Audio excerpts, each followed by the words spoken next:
So AOC went down to the border and to check out the detainment facilities down there. And what do you know? She makes some dramatic and horrifying discoveries. I mean, it's almost like it's scripted or something. She says that conditions are terrible, of course, that border agents are abusive. But that's not all. She claims that the detained women are forced to drink out of the toilet. Okay, so here's the report from the Daily Wire. It says, Ocasio-Cortez repeatedly claimed without evidence that CBP officials told detained female migrants to drink from the toilet while Ocasio-Cortez was present. Then, when pressed by a reporter if she actually heard a CBP official say that, Ocasio-Cortez refused to answer. Multiple CBP officials who spoke on the condition of anonymity told the Washington Examiner and the Daily Mail how Ocasio-Cortez acted inside the facility and say that she distorted the entire situation. A border agent who was there told the Examiner, so this is what happened with the migrant and drinking water from the toilet. She wanted water, didn't know how to use the faucet in the cell, and drank from the toilet. She never told AOC that we made her drink from the toilet. AOC, of course, changed it. This was when she, the migrant, was apprehended and brought into the facility.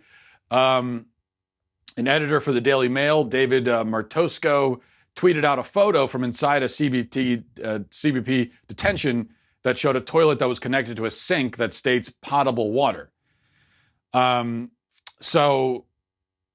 These are a standard issue, apparently, in jails across the country. They've got the sink attached to the toilet, but that doesn't mean you're literally drinking out of the toilet.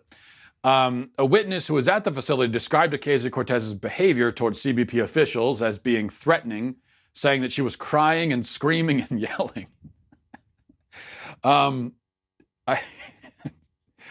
It's not funny. I mean, well, it is funny, actually, because I can just imagine that. You know, AOC is down there just being utterly hysterical. Okay. A second CBP official described one of Ocasio-Cortez's outbursts, telling the Examiner that the 29-year-old said something under her breath, "Oh, all these guys in here are gonna F me." That's apparently what she said, according to this CBP officials. The agents are standing there behind the computers, the official continued. One of the agents laughed at something he was saying to another agent, and she got irate and flipped out. Now they're under investigation. She took it as they were laughing at her and screams at them and says, "What's so funny?" Okay, so that's what it sounds like. Quite a scene down there. Quite a scene down there, mainly on the part of Ocasio-Cortez, who is making a scene. And we know that she has a flair for the dramatic, because think back to those photos she went down when she was looking at a fence and just pretended to cry for the cameras. So this is someone who's very dramatic and theatrical, hysterical, and she's bringing that with her into a situation where that's kind of the last thing you need. Look, I'm perfectly willing to believe that the conditions in these facilities could stand to be improved. And I certainly believe that we should treat all people in our custody with no matter why they're in our custody. If they're in our custody, they should be treated with humanity and dignity. I don't think anyone really disagrees with that. I think almost everybody is on board with that. But AOC is a terrible spokesperson for this issue. She's terrible because, as I said, she's hysterical and dramatic. And I'm sure I'll be called sexist for claiming that a woman is being hysterical. But look, not all women are hysterical, but AOC is a hysterical woman. That's just. I mean, look, if you don't want to be called hysterical, don't be hysterical. Also, she's hyper partisan, so that makes her a bad spokesperson for this issue. And she's already made her judgments before going there. She called them concentration camps before she showed up and toured the facility. She'd already said that. So that meant that she had to discover something that was going to justify that comparison. Now, even if they were drinking out of the toilet, that still wouldn't justify comparisons to the Holocaust and concentration camps. But the fact is, she decided before she went that they were concentration camps, and there was zero chance that she was going to go and come back and say, You know what? It could be improved, but it wasn't as bad as I thought. So, hey, let's dial it down a few notches. There was zero chance that she was going to come back and say that. She had to find something, and look at that, she did. And the final thing that makes her a bad spokesperson is that she's a liar. So I flat out simply do not believe the stuff about the toilet. At least the idea that the women were forced to drink out of the toilet, or, hey, you want water, you got to get it from the toilet. The idea that we're having them drink out of toilets, I just don't believe it. It's simple as that. It has kind of a hands up, don't shoot sort of vibe to it, where it fits with the established narrative too perfectly. It's too convenient for her, for AOC, for the people that are criticizing our immigration policies. To witness something like that is just too convenient. So I just don't believe it. But as I said, can we improve the conditions? I mean, sure, probably. But even if the conditions are not up to snuff, that's not necessarily because there's some sort of conspiracy among Border Patrol agents. In fact, I'm pretty sure there isn't a conspiracy to treat these people inhumanely, to treat them like animals. That's probably not, whatever improvements could be made with the conditions. The need for those improvements has nothing to do with that. It's that this is a bureaucracy, that these Border Patrol agents, they work for the government. They are at the mercy of the bureaucracy. And so if they're not prepared with the right supplies and everything else, it's because the Border Patrol agents, aren't being supplied with those supplies. They aren't being given those supplies. And so, like with anything else, if you're looking for blame, you got to look up the chain of the bureaucracy, because that's usually where it lies. But two things to keep in mind here. Number one, improving the conditions of the facilities is a practical issue. It's a practical problem to solve. And it requires a sober and reasonable approach. AOC is not a sober or reasonable person. She's down there screaming and crying, okay? That's not what we need. There is very little sobriety or reasonableness with AOC or with respect to this issue at all, or with respect to any issue in this country. And that's why nothing is ever accomplished, because everybody is just looking to showboat or throw red meat, and very few people have the just rational, calm approach to things that we need. And the second thing to keep in mind, and I think we just should continue emphasizing this, is that you can avoid ending up in these facilities. That's one of the reasons why the concentration camp comparison, well, there are many reasons why that comparison is absurd. One of the reasons why it's absurd is that in Nazi Germany, if the Nazis wanted to send you to a concentration camp, you didn't have any choice. You couldn't just leave the country. In fact, you could be in your own country, and the Nazis came in and invaded your country and sent you to a concentration camp, right? With this, though, you could easily avoid ending up in these facilities. Just don't sneak across the border, right? If you don't do that, then you're not going to be in the facility. Now, it doesn't mean that we can treat them inhumanely. It doesn't mean that the conditions don't matter. That's not the point I'm making. But there is, speaking of practical things here, there's a practical point where if you want to avoid that, you just not come. It's an easy way to avoid it. Don't sneak across the border, and you don't end up there. So the problem is, when you've got a whole flood of people sneaking in, that's going to put a strain on the system. And now we're scrambling to get all the supplies and everything we need to take care of this onslaught of people. And that creates a precarious situation. If you don't want to be in that precarious situation, then don't do that. Because what we're not doing, unlike the Nazis, we are not invading Central America and taking these people and dragging them across the border and putting them in, and locking them away. That's not, they're coming here. Even despite knowing, I mean, they're aware. They know about these facilities and the allegedly bad conditions, and they're still coming. So there's an easy way to avoid it. Okay. Checking in briefly here, because I don't want to just leave this issue. As we discussed yesterday, the domestic terror group Antifa staged a violent riot over the weekend where they assaulted a journalist and they bashed people over the head with lead pipes and crowbars. And none of the presidential candidates as of yesterday had said a word about the incident. None had condemned Antifa. They all ignored it. What about today? I think I want to check in again. And maybe I'll just keep checking in every day to see when these Democrats want to get around to saying, hey, by the way, I am against smashing people in the head with crowbars for political reasons or for any reason. So it's been 3 whole days. Have any of them said anything? Well, finally, Andrew Yang did say something. Yesterday, he tweeted, he said, I hope Andy No is okay. Journalists should be safe to report on a protest without being targeted. Okay, that's fine. I mean, that's not a very passionate condemnation, but it's better than nothing. As for the rest, no. Kamala Harris, nothing. Joe Biden, nothing. Bernie Sanders, nothing. Gillibrand, nothing. Mayor Pete, nothing. O'Rourke, nothing. I mean, going down the line, the other 19 or whatever candidates have said nothing on this. And that is, I say again, I mean, as cynical as I am, I guess, more naive than I thought, because I figured that most of them would at least say something. Just probably kind of half-hearted, but I expected them to at least say something, yet they're not. And why is that?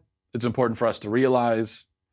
Well, I think there are 2 reasons why the Democrats are ignoring this. Number one, they realize that their base is extremely radical and that Antifa, their base is basically comprised of Antifa members or Antifa sympathizers. There are a lot of them on the left, and they know that, which is why they're not going to condemn Antifa in a primary. They might do it in a general. Now, if this was a general election, and they know they have to appeal to more reasonable and sane people in the middle, then maybe they would condemn. But not in a primary. They can't, because they realize that their base, this is what they're into. And I also think that these people personally, these Democrat candidates, many of them are just bad people, to put it bluntly.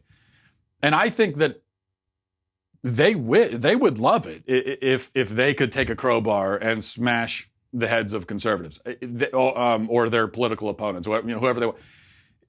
They would love it if they could do that.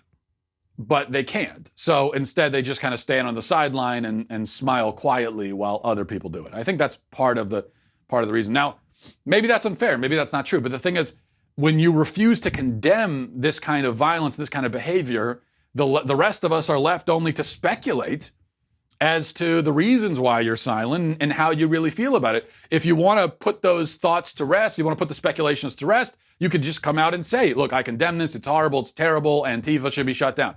You could come, if you're not going to say that, then all I can do is speculate. And these are my speculations, which unfortunately I'm in a position where I have to speculate like that. Okay, moving on. There's a lot of topics I want to hit, so we're moving kind of rapid fire here. This is an issue that is just tailor-made for, speaking of red meat, this is tailor-made for conservative talk radio. Reading now from the Daily Wire report, it says, according to the Wall Street Journal, Nike was forced to pull an American flag-themed shoe called the Betsy Ross from production after NFL quarterback turned political activist Colin Kaepernick, who inked a multi-million-dollar sponsorship deal with Nike last year, complained. Kaepernick reportedly told the company that he found the very idea of the shoe offensive.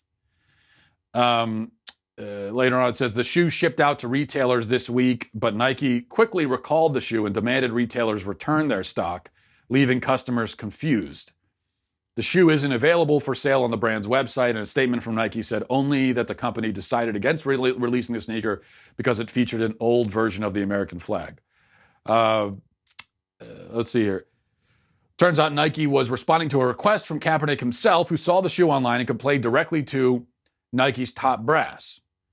The Wall Street Journal says after images of the shoe were posted online, Mr. Kaepernick, a Nike endorser, reached out to the company officials saying that he and others felt the Betsy Ross flag is an offensive symbol because of its connection to an era of slavery.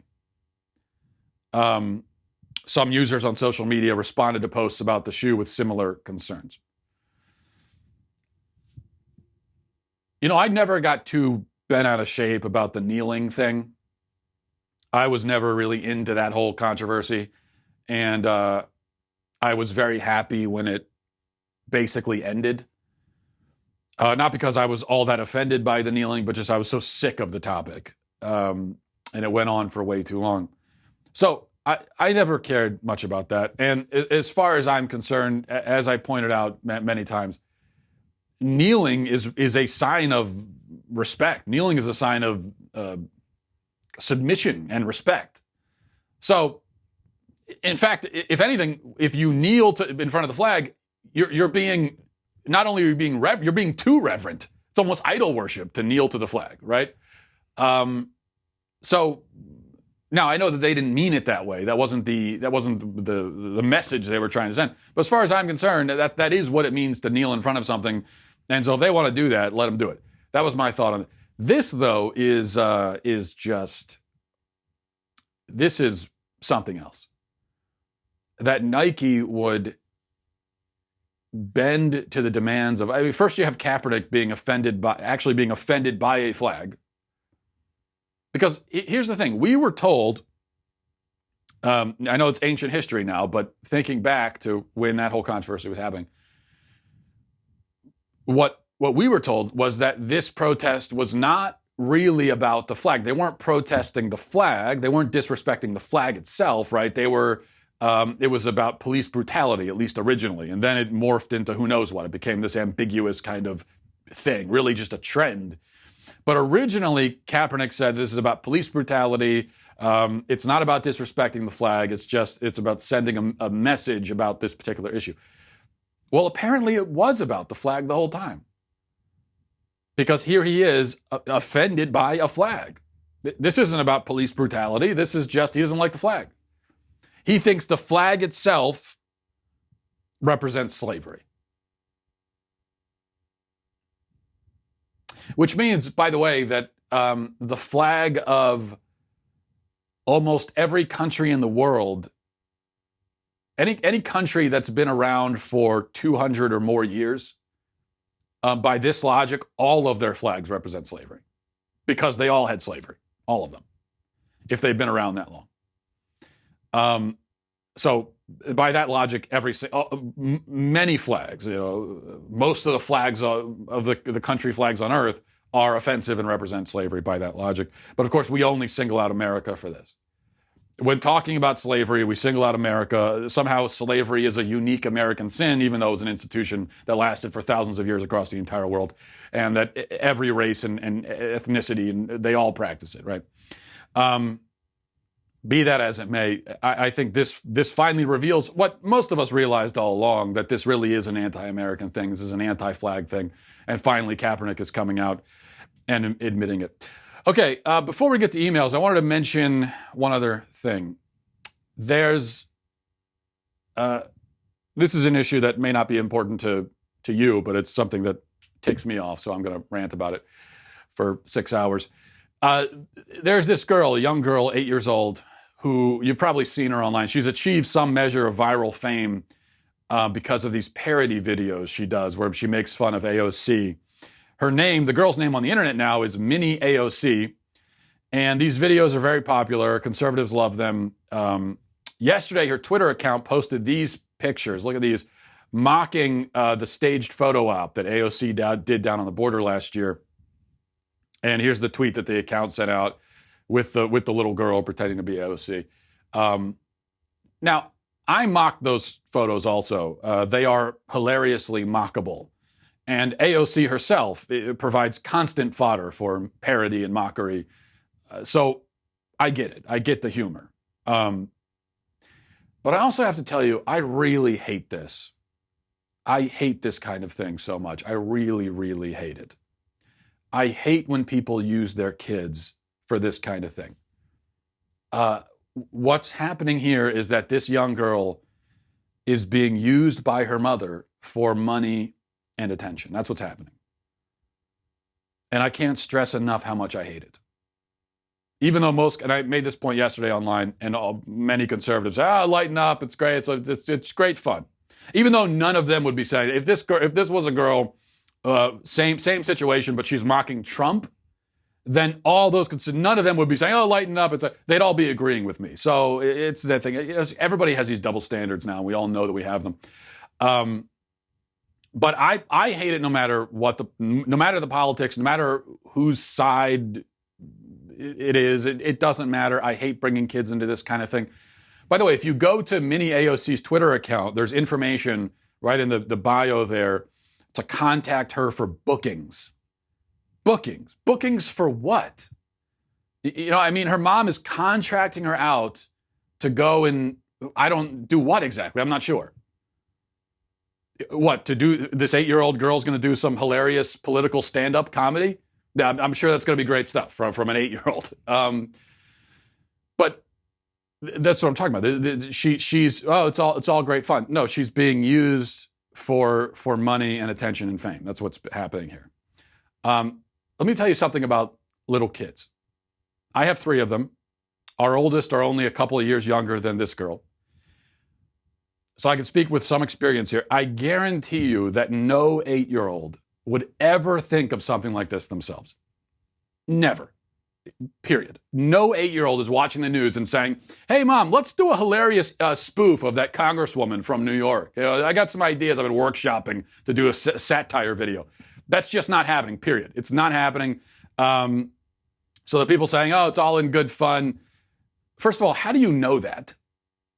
Well, I saw a video. It looks like she's having a great time. What, because she's smiling in a video? Do you not understand how the internet works by now? Everybody looks happy on the internet, and 90% of them are depressed. So you can't possibly know that. But also, this was not her idea. It was her mom's idea. Her mom decided to get her started at 8 years old in a career of as a political satirist.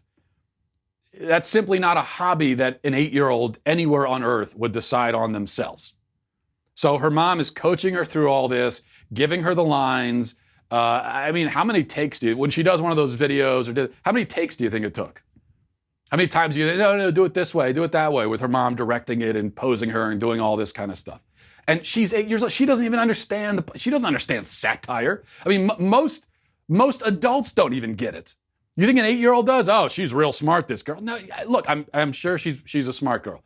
But no 8-year-old is smart enough to really understand how parody and satire works. Okay? They don't have the mental capacity for it. So she doesn't really understand what she's doing. She didn't choose to do it. Her mom is forcing her to do it. And so that's why I hate it. Let kids be kids. Let them do kids stuff. Doing viral videos is not kids stuff. Doing political satire is not kid stuff. Trying to get shares and likes and tweets and everything, we have to condition kids to care about that kind of crap. Kids naturally at that age, they want to go run around outside. They want to go, whatever they want to do, but they're kids. Here's the other thing. It's dangerous enough already to simply post pictures of your kids online. And that's why I don't do it anymore, because when you post pictures of your kids online, you're putting them in front of potentially millions of people, and you don't know any of those people. There's no real advantage to it for your kid. There's nothing positive can come of that for your kid. The most you're hoping for is neutral, is that nothing positive or negative comes. There's zero chance of anything positive coming. There is some chance of something very negative coming from it. But then consider, it's one thing when you're putting pics of your kids out there, which I think, as I said, is probably not wise. But if you're putting their face and image out there all over the place in a political context, okay, well, then you've just made your child a target at a minimum of bullying and harassment online. If you go and you read the comments under any of these pictures or videos that she does, you're going to find hundreds of vile trolls saying horrible things about this girl and her mother and her family and everything. You're exposing her to that. You are throwing her into that pit. And why? You have put her face out there in a partisan political context in this environment. And you have therefore guaranteed that at a minimum, thousands of people are going to post vile and insulting comments about her. And who knows if something worse could happen. People are crazy, especially these days. I mean, we saw Antifa smashing people with crowbars. People are nuts. It's just, can anyone argue that this is best for the girl? That this is really going to help her? That this is somehow going to enhance her life in any way? I just, I have, I've been tempted a few times when I'm doing this show, because it's no secret, I am at my house, not at the moment, but usually I'm at my house doing the show. And a lot of times my kids are home. And I mean, there have been times when they've almost come into the room in the middle of shooting, and a few times I've been tempted to call them over and have them, come on camera for a minute, because it'd be kind of funny. But then I don't, because as I said, I don't really want their face and picture out there. But I also, because I am a political person, that's how I'm known, as a political, ideological person, which is fine for me. I'm an adult, and I chose this life, right? I chose to do this. Nobody forced me into it. But I know that people are crazy, as I said. So if I start associating, I bring my kids into it and they become associated with me and their image is attached to me, well, then it becomes a sort of political thing. And I would be afraid for their safety. I don't want to do that. I just don't want them to have anything to do with this. As much time as I spend online and I see how vile and disgusting and hateful people are, how unhinged they are, it's just a cesspool. It's a toxic dump on the internet. And the last thing I want to do is expose my kids to it, much less throw them into it. It's the last thing I would ever do. Because I just want them to be kids. I want them to run around outside, and I want them, if they're going to watch TV, watch, some dumb cartoon, not the news. That's why I feel, I guess, given what I do for a living and what I see every day on the internet and the kind of comments that I get and just what I'm exposed to, the idea of my kids getting even a piece of that kind of attention just makes my skin crawl. And I would never want to expose them to it. You do this with your kids, you turn them into a little avatar for your political views, and you try to turn them into a viral sensation, especially a political viral sensation, then you have just thrown them into, you've exposed them to that, and there's just no good reason to do it. There is no good reason, period. No good reason.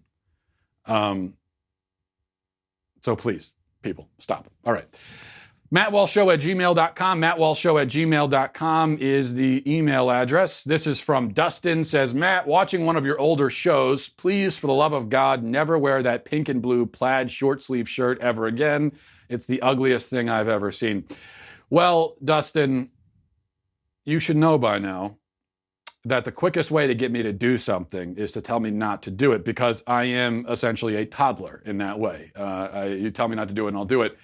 So I think it's well known that I have the emotional maturity of a toddler. So I have to assume that this was reverse psychology on your part, and you love this shirt and you wanted to see me wear it again because it brings so much joy to your life to see this beautiful, handsome, dashing shirt. And so that's why I'm wearing it for you, because I know what I know what your real intentions were.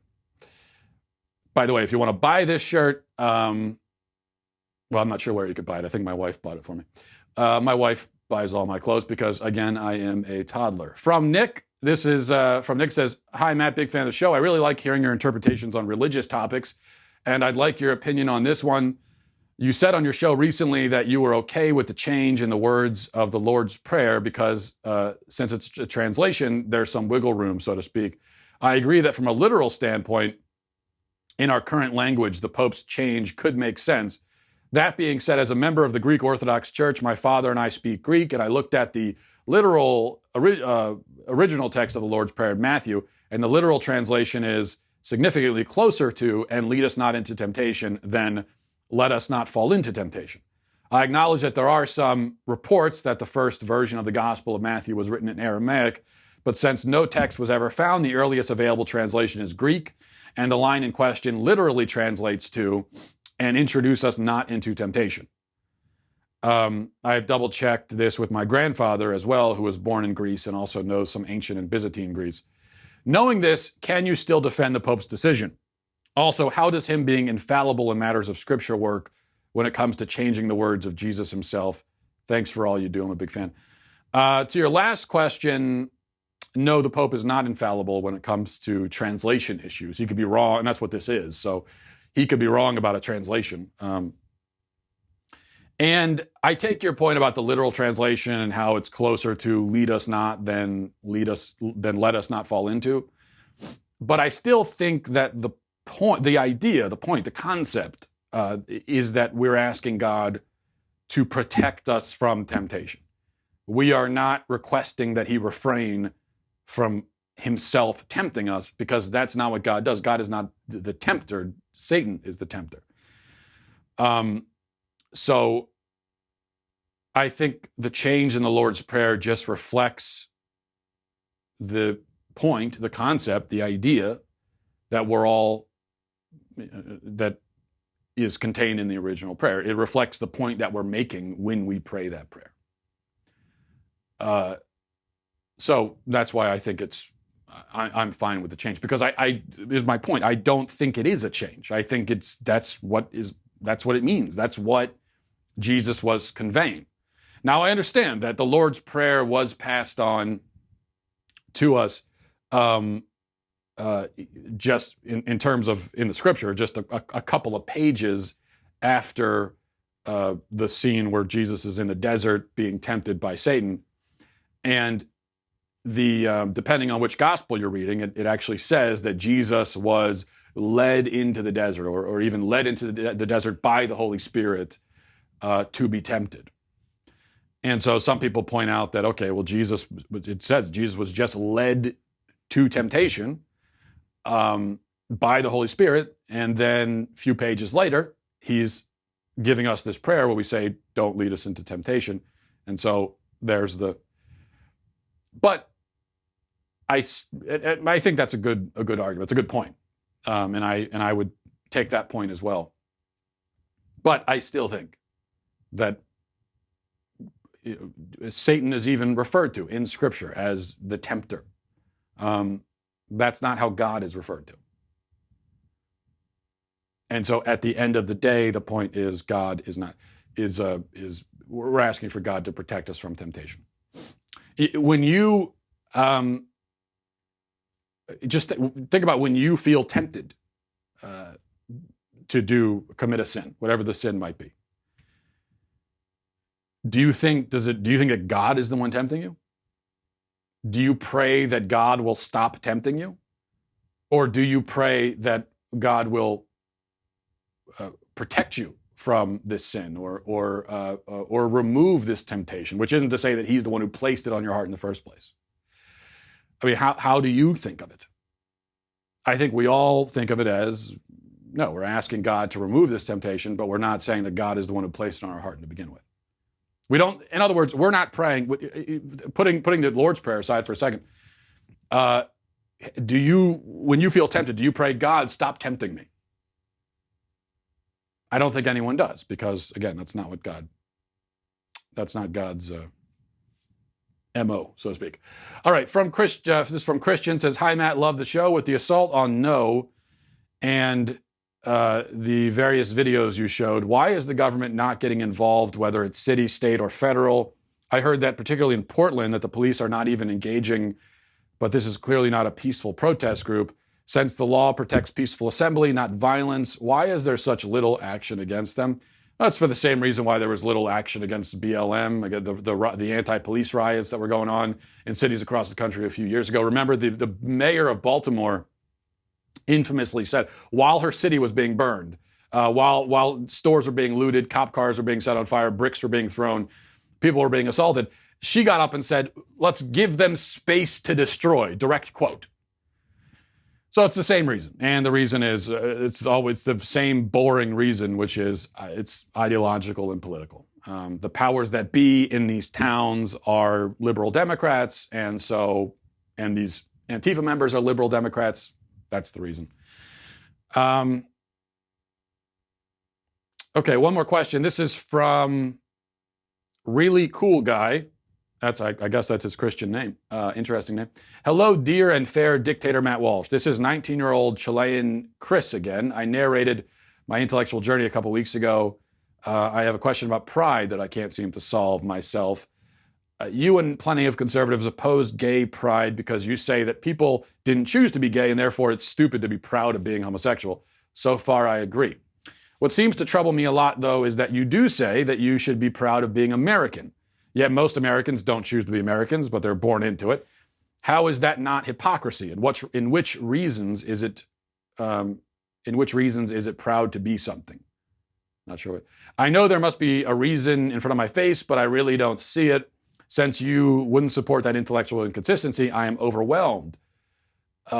Even Michael Knowles says that pride is the mother of all sin, yet he repeatedly says as well that he is proud about being the best country in the world, and he's proud of being an American. God bless you and your family. Okay, yeah, it's a good question. Remember what I said, we were talking about this pride thing, and one of the problems in American English, especially modern American English, is that there's sort of the language has become impoverished. And sometimes we only have one word when really we should have about 5 or 6 different words. So we try to use one word and apply it to all these different situations, and then it becomes confusing. A word like love, for instance. I mean, love, the Greeks had 4 words for love. We just have the one, and so that makes it confusing sometimes. I think the same thing could be said about pride.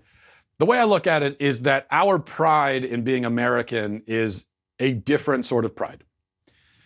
It's pride kind of in the same way that I might say I'm proud of my children. We are taking pride not in ourselves or our own perceived good qualities, but in the accomplishments of others. And I think this kind of pride, it's really more like gratitude, love, appreciation. It is acknowledging and finding joy in what others are doing or have done. Proud of being American, I think, is like that. It's not like I'm proud of myself for being American. Now, that would be absurd because, as you pointed out, I didn't do anything to become American. I was just born here, and lucky for me. So when I say I'm proud of being American, that's not what I mean. I mean that I'm proud of all the people who established this country, fought for it, protected it. I'm taking pride in the history, the heritage, the tradition, all of these things which I am grateful to be a part of. And this it's a humble pride. It's a pride of acknowledging what others have done. It's not about you, it's about others. It's a grateful pride. But with sexuality, there is no history, no heritage that comes with your sexual orientation. Being proud of it is not only absurd, but it's completely self-focused. It's all about you. It's your sexuality, and you're proud of it. And so that's the difference.